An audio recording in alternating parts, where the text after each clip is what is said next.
नक्सलियों के खिलाफ सुरक्षा बलों की बड़ी कामयाबी सामने आई। 1 करोड़ का इनामी नक्सली हिडमा मारा गया। आंध्र प्रदेश पुलिस ने हिडमा समेत 6 नक्सलियों को ढेर कर दिया, मार गिराया।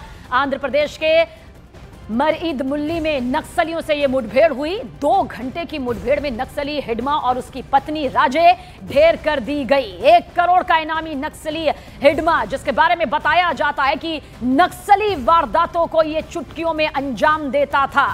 लंबे वक्त से इसकी तलाश यहां पर सुरक्षा बल के जवानों के जरिए की जा रही थी। न जाने कितने बेगुनाहों का इसने खून बहाया और साथ ही आंतरिक सुरक्षा के लिए यह सबसे बड़ा खतरा बताया जाता रहा है। 1 करोड़ का इनामी मारा गया, 6 नक्सली ढेर हो गए, इसकी पत्नी राजे भी ढेर कर दी गई है। 2 तस्वीरें इसी बात की तस्दीक करती हुई कि किस तरह से हिडमा, जो कि एक सबसे बड़ा साजिशकर्ता, कई गंभीर संगीन नक्सली वारदातों में शामिल ये रहा, अपनी एक अच्छी खासी टीम लेकर ये आगे बढ़ता था और आंतरिक तौर पर लगातार जख्मी ये भारत की धरती को कर रहा था।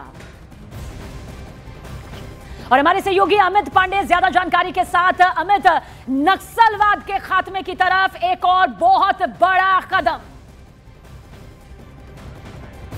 देखिए, हिडमा उन दुर्दांत नक्सलियों में से एक था जिसके ऊपर सबसे ज्यादा मामले दर्ज थे, क्योंकि वह जो खुद फील्ड में उतरकर और सुरक्षा बलों के खिलाफ ऑपरेशन चलाता। 26 से ज्यादा बड़ी नक्सली घटनाओं का जो अंजाम उसी ने, हिडमा ने ही दिया था। और वह उसने बाकायदा एक काडर को वह डेवलप कर उसने किया था, विचारधारा के रूप में वह सक्रिय था। तो उसको खत्म करना सुरक्षा बलों के लिए एक बड़ी चुनौती थी और कई बार ऐसे ऑपरेशन चले। कई बार जो सुरक्षा एजेंसियां थी वह उसके करीब तक पहुंचते पहुंचते रह गई। लेकिन इस बार यह एक बड़ा ऑपरेशन था।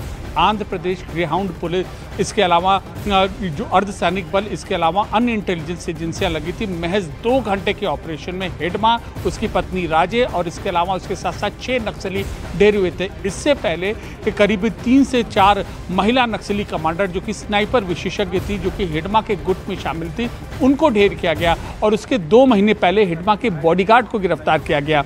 और ये एक बड़ा ऑपरेशन था। हालांकि पिछले 6 महीने में कई बड़े नक्सली कमांडर को मारा गया।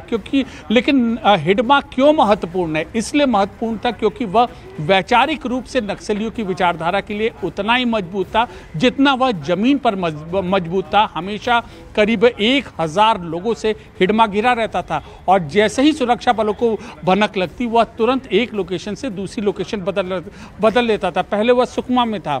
जब सुरक्षा बलों का दबाव बढ़ा तो फिर वह आंध्र प्रदेश की ओर आया और लगातार सुरक्षा बल और जो एजेंसियां हैं मूवमेंट ट्रैक कर रही थी और अंततः हिडमा का यहाँ काम तमाम हुआ। ये बात भी गौर करना जरूरी है सबीना की, जो गृह मंत्री अमित शाह ने हिडमा के खात्मे के लिए सुरक्षा बलों को 30 नवंबर की डेडलाइन दी थी, लेकिन उससे पहले 17 नवंबर और 18 नवंबर के दरमियान हिडमा का काम तमाम कर दिया गया। यानी कि डेडलाइन से 13 दिन पहले। ये एक बड़ी सफलता है।